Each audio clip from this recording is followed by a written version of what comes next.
Aquelas Duas, com Isabela Sais e Cora Ronay.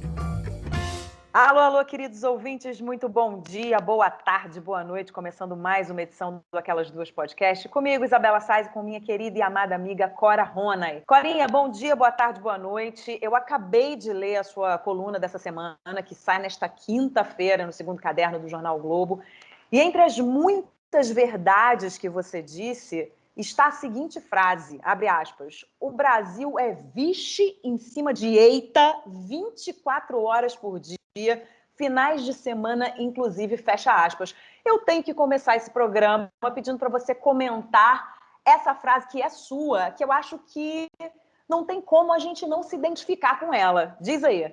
Belinha, eu não sei se essa frase é minha. Eu falo isso há tanto tempo que eu não sei se eu peguei de algum lugar, se fui eu que falei, se alguém falou. É uma coisa normal dentro de uma bolha que eu frequento no Twitter, de modo que eu acho que pode ser e pode não ser, eu não sei mais. Mas ela é ótima, né? Eu uso muito, então eu não sei. A essa altura, realmente não sei. Eu não tenho a menor ideia. Essas coisas de onde aparecem, algumas aparecem por minha conta. Eu gosto muito dessa expressão vixe em cima de eita, mas tá osso, não, né? porque é isso que está. É vixe em cima de eita, né? Não, é verdade. E você até tentou, né? Eu me lembro da gente conversando na semana passada, e você falando, não, eu vou para a próxima coluna, eu vou pensar em alguma coisa bem leve para escrever e tal. Não sei se eu vou conseguir, porque eu ando meio desanimada, ando muito desanimada com o nosso Brasil, mas eu vou tentar. E você tentou, quase conseguiu, mas no final não conseguiu, né? Essa coluna eu acho que ficou engraçado, quer dizer, engraçado, nada mais é engraçado no Brasil, especialmente quando a gente está falando de política. Mas essa que eu achei divertido depois, quando eu reli, é que eu consigo fazer uma coisa vagamente engraçada, ou não sei nem se a palavra é essa, até mais ou menos a metade. Depois eu não consigo mais manter o mesmo espírito. E isso é muito claro, porque ela vai num tom até a metade e depois ela descamba completamente.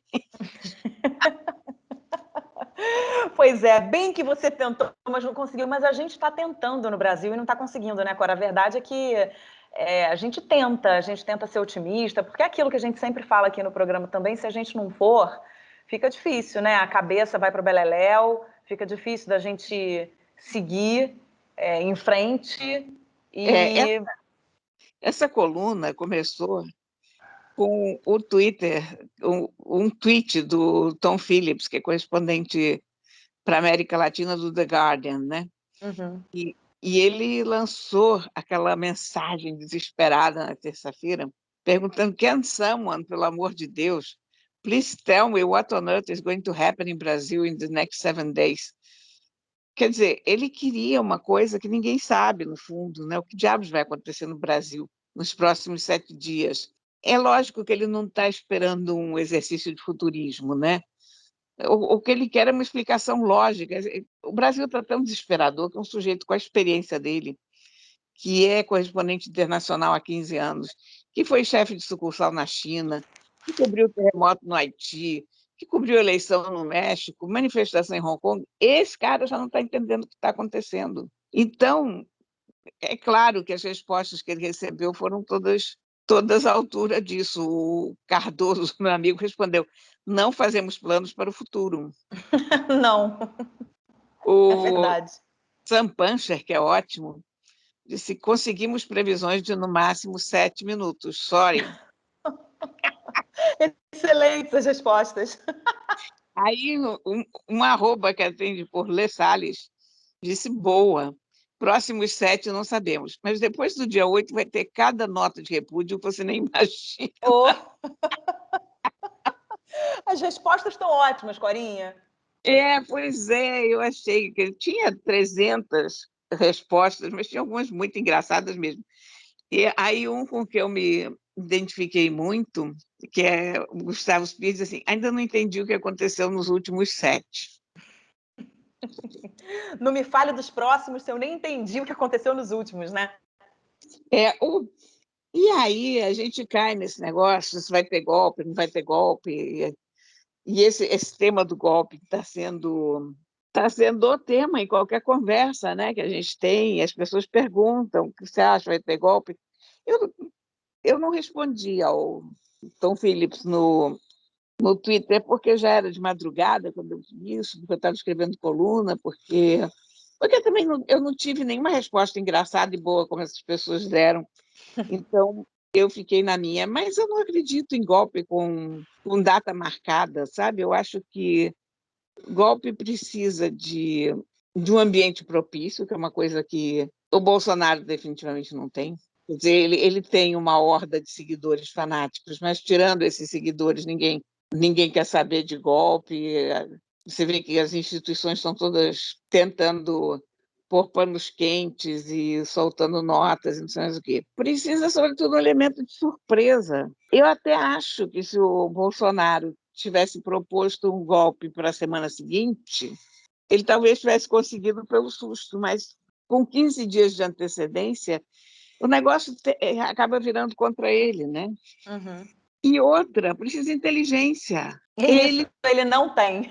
Ele não tem competência para dar um golpe. Ele pode tentar dar um golpe, entre tentar dar um golpe e conseguir dar um golpe, vai uma diferença enorme. Ele não tem inteligência, ele não tem competência para fazer isso. Eu confio na incompetência e na falta de ambição dele. Eu concordo com você, Corinha. Eu também não A, acredito num golpe, não.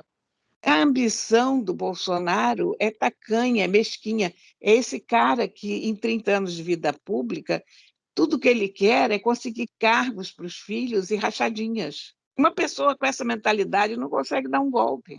Eu também acredito eu não acredito num golpe também. E quando você fala, né, na coluna, nesse estado de insegurança permanente que a gente vive, nessa tensão constante, nessas crises armadas a partir do nada, eu acho que o interesse dele está muito mais na manutenção de tudo isso que eu acabei de falar e que você fala na sua coluna, do que em fazer um movimento que precisa de tudo que a gente falou também, né? De inteligência, de um elemento surpresa, enfim, que a gente não tem, né?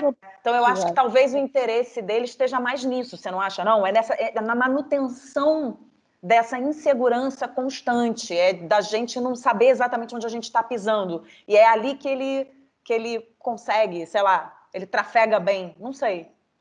Ele é uma pessoa que viceja no conflito. Ele não sabe o que é paz, ele não consegue entender o significado da palavra paz. Não é nem entender o significado, ele não sabe o que é. Ele, obviamente, nunca teve isso na vida. Ele é um cara em conflito com ele mesmo. Por que ele está em conflito com ele mesmo?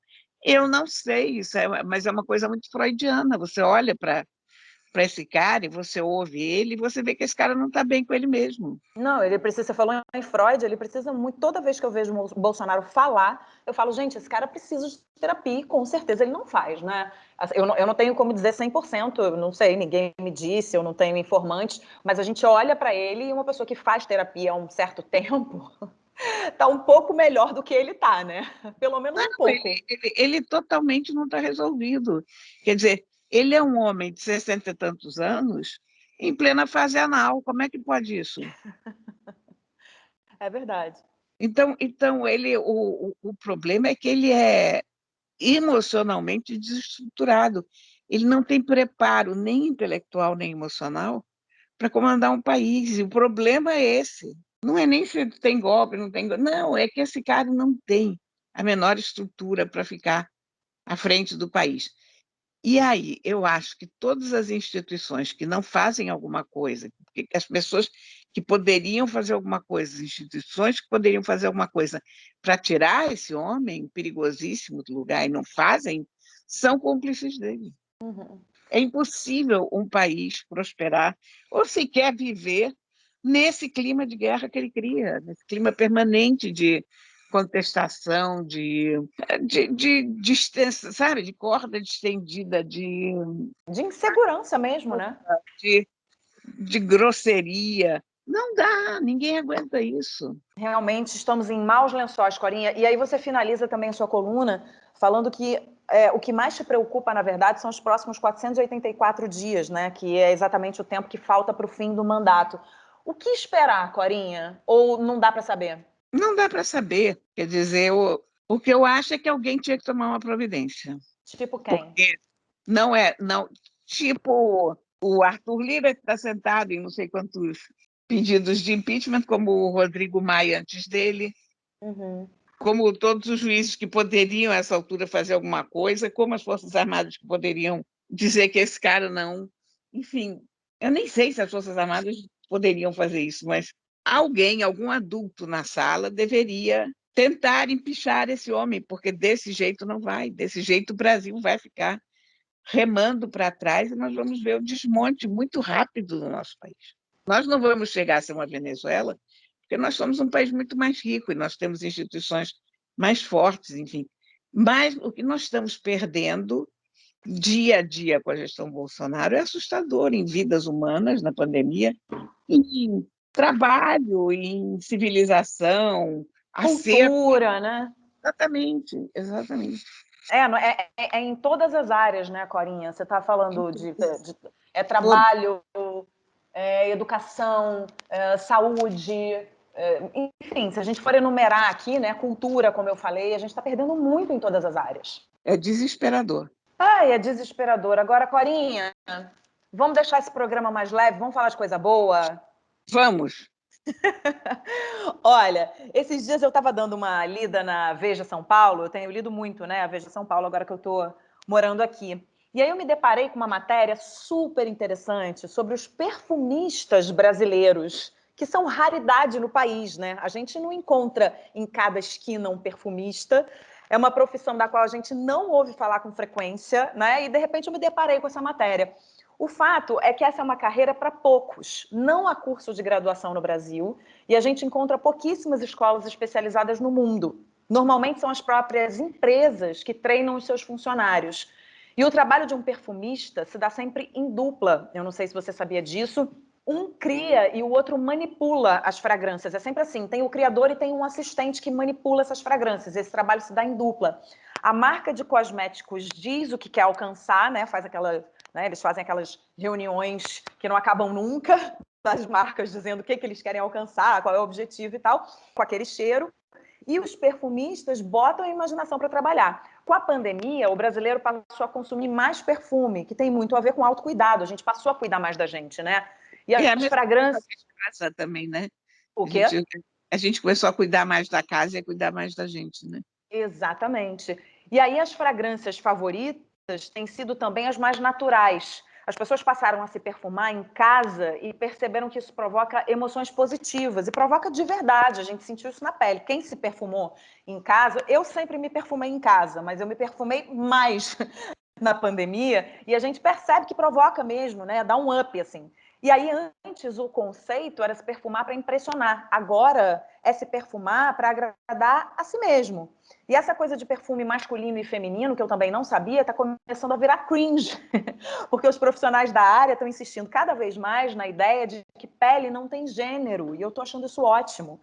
E aí, Corinha, eu não sei se você sabe, mas acho que eu já comentei com você que eu amo todo e qualquer assunto que diga respeito ao olfato, que é o meu sentido mais aguçado. Eu cheiro tudo, estou revelando aqui, né? Desde uma roupa que eu ganho, uma roupinha nova que eu tiro ali do embrulho de presente, cheiro, até um livro novo, que eu adoro passar as páginas perto do meu nariz para sentir esse cheiro de livro novo, passando por comida e o que mais vier pela minha frente, eu vou cheirar. E aí eu fiquei pensando sobre essa profissão de perfumista, porque sempre me fascinou muito. E eu acho que se eu quisesse tentar algo novo na vida, talvez eu apostasse nisso. Agora, é uma coisa muito subjetiva, né, Corinha? Cara, é super subjetivo, porque você está lidando com uma coisa inteiramente abstrata. E sendo que o cheiro não bate igual para todo mundo, né? Não. Então, essa profissão ainda lida com isso. Você não lida com absolutos, porque em matemática um 2 é um 2. Se você escreve, o alfabeto é o alfabeto, mas de repente você chega com um cheiro que você acha ótimo e o outro acha horrível. Você não tem uma definição certa do que é um cheiro bom, tirando o cheiro de pão, que todo mundo adora, o cheiro de café, talvez. Mas eu acho que não há consenso, né? É totalmente individual. Essa história dos cheiros é a mesma coisa da história da beleza, assim, quando você fica pensando, né? O cheiro, por que esse cheiro para um é tão incrível e por que esse cheiro repele para o outro, né? Afasta o outro. É a mesma coisa da beleza. Eu fiquei fazendo um paralelo, né? Por que uma coisa é tão bonita para mim e não é tão bonita para você, né? O que define? São as coisas subjetivas da vida, né? O que define o que é belo para uma pessoa e o que define o que é belo para outra pessoa? Será que são as memórias que a gente carrega? Será que tem a ver com a nossa criação? Será que tem a ver com os cheiros que a gente sentiu, aí falando de cheiro, né? Com os cheiros que a gente sentiu quando a gente era bem novinho, com o cheiro que a gente sentia dentro da barriga da nossa mãe. Quando você fala de beleza, tem a ver com a sua criação, tem a ver com o conceito de belo do seu entorno, a maneira como você aprendeu a classificar o que é belo e o que não é, né? Então, essas coisas super subjetivas me atraem muito. Eu acho muito intrigante essa história de por que o cheiro é bom para você e não é, por que uma pessoa é bonita para você e para outra não é. Então, sempre me fascinou muito, sempre me fascinou muito. E tem um filme que a gente até estava conversando, que você me lembrou do título, né? Que é O Perfume, que é muito interessante, que leva a gente a refletir sobre tudo isso, né? Baseado no livro do Patrick Süskind, que foi um livro best-seller. Pois é. Um romance best-seller. Mas sabe, Bela, eu tenho uma experiência com perfumistas, assim, na Índia, eles vendem perfume de uma forma muito curiosa. Eles têm lojas de óleos essenciais, né? Porque eles não usam perfume como o nosso perfume, eles usam óleos, né? Tem gente na loja para misturar o perfume para você, quando você chega e fazer o perfume para você especificamente. Então, tem essas conversas enormes com o perfumista, a pessoa que é um perfume para isso, para aquilo, não sei o quê, e o perfumista mistura aquelas coisas na hora. Olha que legal. São cheiros muito fortes, não são para serem usados exatamente como a gente usa os nossos, é uma outra filosofia de perfume. E uma vez eu tive essa experiência de alguém misturando um perfume para mim. Em Nova York tinha uma perfumaria pequena e faziam perfumes pessoais na hora, sabe? Uhum. Era uma coisa como uma loja indiana, só que fazendo um perfume mais leve, como um perfume ocidental, como aqueles que a gente está acostumado. Mas eu sei que havia uma moça, ela era perfumista de profissão. E aí ela me perguntou qual era o tipo de cheiro que eu gostava e se eu preferia amadeirados, cítricos, florais, ok. E aí, aos poucos, eu fiquei horas dentro daquela loja, coitados. Eu imagino que, com o tempo, eles fecharam, que eu não me lembro mais de ter visto eles, porque não dá tempo de você fazer um perfume assim, nessas condições, para cada pessoa que passa, né? Pois é. Porque era muito tempo. E você imagina, eu fiquei contente, comprei o perfume, que, aliás, era caríssimo, e tinha que ser, porque eram muitas horas de trabalho. Mas você imagina a pessoa fazer tudo isso e depois dizer não gostei e não comprar, né? Nossa, pelo amor que isso não aconteça, né? Imagina a pessoa ficar horas lá preparando o perfume para você, né? Porque, na verdade, você não encomenda esse perfume, né? Se você gostar, você leva. Não, era você chegava e a pessoa fazia um perfume para você. E aí, eu não me lembro mais se tinha, quer dizer, eu não lembro se tinha algum FII pela fabricação do perfume, eu não me lembro de ter pago isso, e não me lembro também deles terem me dito, eu me lembro de ter saído com essa impressão que isso era um trabalho muito arriscado, porque se a pessoa não gostasse, a pessoa tinha perdido muito tempo. Mas olha, Corinha, o fato é que, assim, eu não sei se você é assim, mas eu sou uma pessoa absolutamente guiada pelos cheiros que eu sinto. Eu não só cheiro tudo, como se, por exemplo, eu estiver passando na rua e eu sentir um cheiro maravilhoso de pão, digamos assim. Eu vou querer saber onde é que está essa padaria. Sabe aquela coisa de desenho animado que tem aquela como é que. Não é uma fumacinha. É uma fumacinha, que tem uma fumacinha. Nossa, Celeste. Exatamente, exatamente. Que vai levando o personagem do desenho animado até o lugar onde ele está sentindo aquele cheiro. Eu sou assim, passou aquela onda aqui, ela vai me levando. E isso é com comida, isso é com loja de perfume, porque eu adoro loja de perfume, eu adoro loja de cheirinhos, Eu, perfumes hidratantes. Pois é. E aí, se eu estou dentro de um shopping e eu sinto um cheiro, ou que eu reconheço, porque tem algumas lojas que já apostam nisso, né? E já tem uma essência própria, então elas já colocam para você identificar, porque também rola essa identificação através do olfato. Você identifica que o cheiro é daquela loja, você fala, opa, tem aquela loja aqui. Eu faço muito isso, eu falo, ai meu Deus do céu, vamos lá, vou seguir o cheiro. Eu saio seguindo o cheiro e vou entrando nos lugares, porque eu sou realmente uma pessoa movida ao olfato. Cheiro maravilhoso, por exemplo. Hã? A Lely Blanc tem um cheiro incrível. Maravilhoso. Tinha uma loja também no Shopping da Gávea, no Rio, que era a Área Objetos. Ela nem existe mais. Maravilhosa, maravilhosa. Não era muito cheirosa, com cheiro de terra, Muito. assim? Tinha um E, cheiro, tinha e um cheiro que lembrava terra. com esse negócio de cheiro, a maior decepção que eu tive na vida foi aquelas nozes o Bavarian Nut, que foi você que me contou, você que me entregou o Bavarian Nut, que é aquelas nozes e amêndoas e coisas do aeroporto. Não, não fui eu, não. Foi você? Não, mas o Aquilo que não que é tem? aquele cheiro daquelas nozes maravilhosas quando a gente chega, Sim, maravilhoso.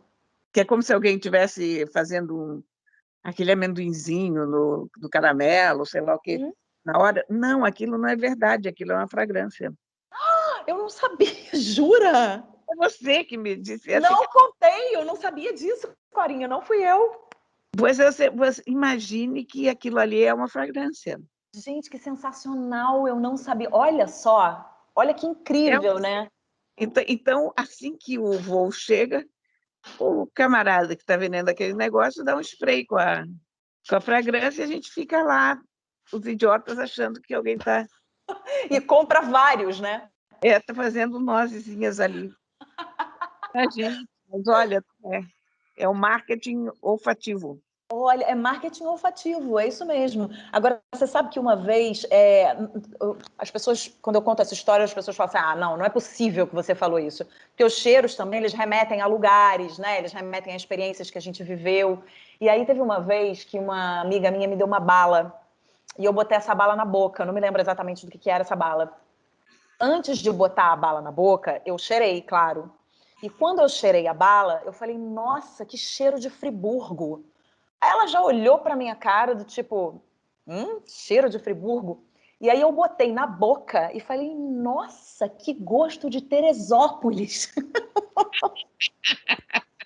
Corinha, eu juro, essa história ficou para mim, eu nunca mais me esqueci disso, porque de fato eu senti cheiro de Friburgo e gosto de Teresópolis. Eu não sei se essa bala era parecida com uma bala que eu comi uma vez em Teresópolis e que eu cheirei em Friburgo. Eu não sei, vai explicar. Mas eu senti. Então é muito doido para onde o nosso olfato nos leva, né? Mas é incrível isso. Eu acho que o cheiro de Friburgo, para mim, é cheiro de eucalipto, porque lá em Friburgo sempre teve fabricantes de sabonetes de eucalipto. Sabonete de eucalipto era considerado uma especialidade local. Uhum. Eu adorava comprar aquele sabonete, trazer aqui para o Rio e ficar sentindo aquele cheiro de Friburgo, sabe? Não Tá consegui vendo? tomar uma balinha, não. Tá vendo como é que o cheiro de Friburgo, para cada um, Friburgo tem um cheiro, né? Ainda tem gente, Corinha, que sente cheiro de barata. Esse eu não quero sentir, não. Você já ouviu falar em gente que sente cheiro de barata? Olha, eu acho que eu sinto cheiro de barata. Ai, para, Corinha. Não quando elas estão andando pela casa, mas quando eu vejo a barata, especialmente quando eu mato a barata, sim, aquilo tem um cheiro. Nossa Senhora, Deus me livre. Esse aí eu não quero sentir. É bom, Corinha? Não, é evidente que não. E barata vai ter cheiro bom, né? É o cheiro associado ao pânico mais profundo que o ser humano pode sentir. É cheiro de perfume francês. Ai, Corinha, olha, chegamos ao fim do programa. Tá vendo? Eu não falei que a gente ia melhorar o clima do programa? Melhoramos o clima e o cheiro do programa. E olha, vamos para as nossas dicas. O que você traz para a gente hoje? Cara, hoje eu trago um livro muito interessante, sabe? Ele se chama Lugar Nenhum, um atlas de países que deixaram de existir, 1840 e 1975. É o livro de um norueguês chamado Bjorn Berger, que coleciona selos. E, por colecionar selos, ele descobriu vários países que não existem mais, que existiram tempo suficiente de produzir selos e desses selos entrarem nas coleções e virarem raridades filadélicas, mas são países que não existem mais. Então, países como Oboque, como a ilha de Vancouver, como, vamos ver aqui um outro nome interessante, Santa Maria de Madagascar, Olha, como Kielchov, está vendo? caramba! E tem país, Mafeking. Meu Deus, eu nunca ouvi falar em nada disso. Tudo isso, a zona do canal foi um país. Olha só. Panamá, ela chegou a ser um país independente, com selo e tudo, um país chamado Rejais. A própria cidade da minha mãe, Fiume, que hoje está na Croácia, era um país. Foi um país independente e teve os seus selos. Então, através desses selos, o Bjornberg fala de todos esses países. E são histórias ótimas e muito interessantes, e, sabe, pequenas aventuras humanas, Uhum. grandes em alguns momentos. Terra do Fogo, coisas muito interessantes. O livro é muito divertido, porque não é um livro para filatelistas, é um livro para quem se interessa pela história dos últimos tempos, como é que a história é feita e como se constroem os países. Esse livro foi traduzido diretamente do norueguês, por Leonardo Pinto Silva. Eu acho sensacional um livro ser traduzido diretamente do norueguês, né? Nossa, é muito incrível. E a editora é a Rua do Sabão. Muito bem. Esse livro é muito lindo como livro, o formato dele é muito bonitinho, ele é um ótimo livro para dar de presente, viu? Maravilha, Corinha, adorei sua dica. E olha, hoje eu trago uma dica de podcast. Não é o Aquelas Duas Podcast. É um outro podcast que se chama Paciente 63. Foi dica do meu querido amigo de longa data, Rodrigo Oliveira, que é ouvinte aqui do Aquelas Duas também. E é um podcast com o seu Jorge e com a Mel Lisboa. É um podcast de ficção. Ele é um paciente psiquiátrico que se diz um viajante no tempo. Ele diz ter vindo de 2062. E ela é a psiquiatra que realiza e grava todas as sessões com ele. Eu não vou falar mais nada para não dar spoiler. Eu só digo o seguinte: merece a sua atenção. Primeiro, porque é um podcast que a gente não ouve com frequência, porque a gente... Eu estou falando por mim, né? Eu não posso falar de uma maneira geral, porque muita gente pode ouvir podcasts de ficção muito mais do que eu, claro, mas eu não tenho o costume de ouvir podcasts de ficção, eu ouço mais para me informar e alguns outros que eu gosto, de conversa e tudo, mas de ficção eu quase não ouço. E aí eu me deparei com esse, que é ficção total, né? São duas pessoas conversando, cada um interpretando um personagem. A gente tem os efeitos sonoros ali por trás. É muito interessante. São episódios de 15 minutos, são 10 episódios e acabou. Então, em 1h30 você mata o podcast.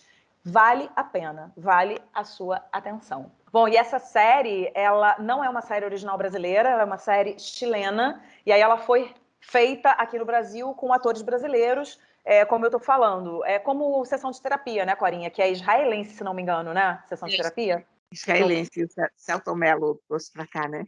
Exatamente, exatamente. Então vale muito a pena, viu, Corinha? Você vai gostar. Eu tô louca para ouvir já. Então, ouça, porque é bem rapidinho também, não toma tempo e é muito interessante. E tá no Spotify, tá, gente? Você não acha em nenhum outro lugar, porque essa série também é original do Spotify. É isso, Corinha. Acabamos o programa de hoje. Adorei. Esse nosso programa foi muito cheiroso. Estou sentindo cheiro de coisa boa no ar. É bom o cheiro, né? O pior é que agora eu falei isso com você e fiquei com vontade de fazer um chá, para sentir aquele cheiro bom de chá, ou botar mais perfume, sabe como é? E comer um pão. Isso aí é muito calórico, né? Corinha, para! Para, que você vai falar agora, vai contar caloria agora. Não, mas eu fiquei com vontade de ter uma experiência sensorial, olfativa. Opa, muito bem. Então vamos para as nossas experiências sensoriais olfativas. E na semana que vem a gente está de volta. Beijo, Corinha! Um beijo, meu bem. Aquelas Duas, com Isabela Sais e Cora Ronay.